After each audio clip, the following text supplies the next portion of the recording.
What's up, YouTube? So today, gonna be fixing a leaking bathtub faucet. So when you pull up on the diverter, I swear half the water is still coming out of the bathtub faucet instead of coming out of the shower head. So gonna be fixing that, showing you guys how to do it. So stick around.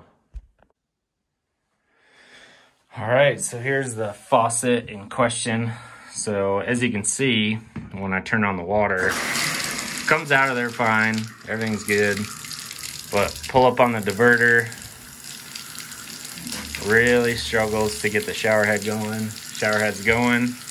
and you can see how much water is coming out of there. Some of it's actually shooting pretty firm, and you can see how much water is like already building up on the wall and in the corner of the bathtub. So check it out, see how to get it fixed.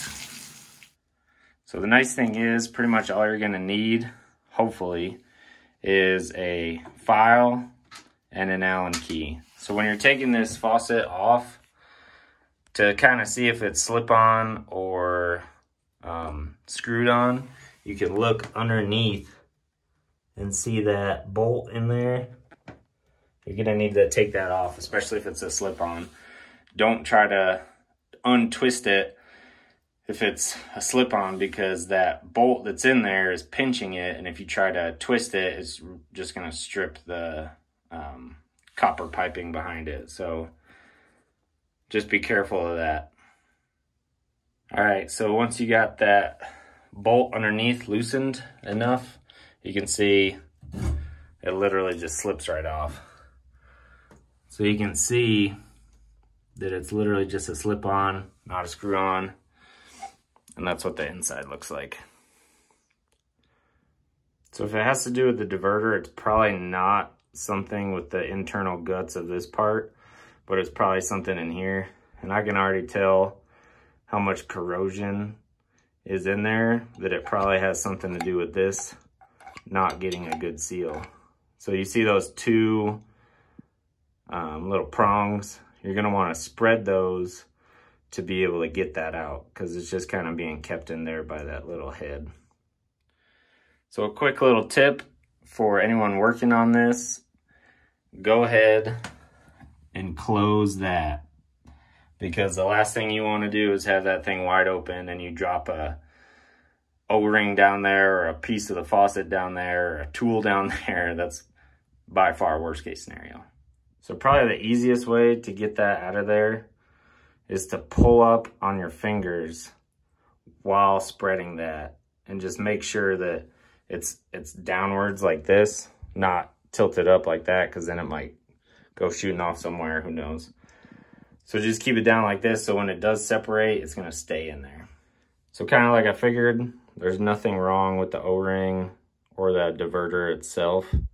So I have a pretty good feeling. Set those down.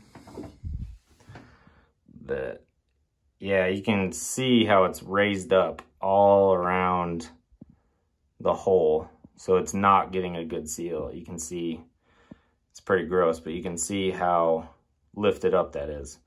So I'm going to take my file that down, show you guys what it looks like, and that should provide a good seal. All right, so I got it all filed down. You can see my little scratch marks there, but yeah, you can see just how much flatter that actually is. It doesn't have all that corrosion built up around the edges. So now just put stuff back together.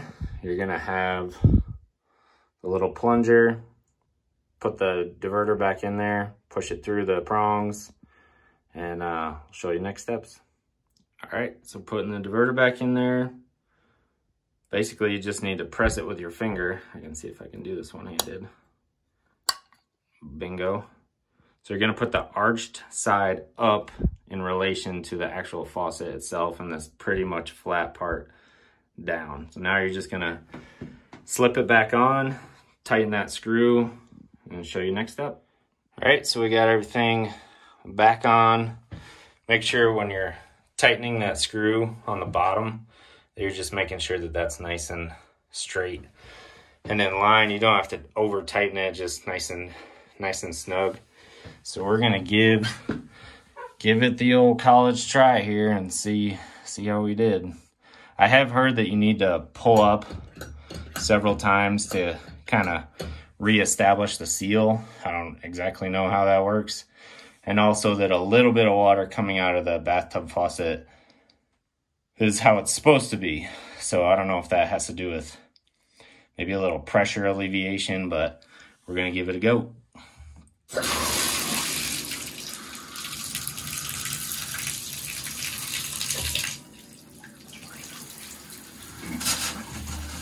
Wow, that actually is so much better. You can see that there's just a little bit of water coming out, and this is all from before when it was just chaos city. All right, hope you enjoyed the video. I happen to have just the Allen wrench, so I actually had to go buy that file, but for $7 at Lowe's, I was able to fix that leaky bathtub faucet. So, you know, it's up to you. Not telling you how to spend your money, but if you can do it yourself, do it yourself. If you guys like this video, if you thought it was helpful, please hit like and subscribe. I'm gonna be doing more videos like this about just kind of common home repairs that you can probably do on your own for relatively cheap, if you're kind of into that kind of thing and saving money. So I got a lot of builds coming up: a deck, garage storage, pantry storage shelves, finishing a basement, trying to repair a bathroom, the master bathroom, and replacing toilets, 3 toilets. So if any of that stuff you got going on in your life, hit subscribe and try to make a video soon. Appreciate it, guys.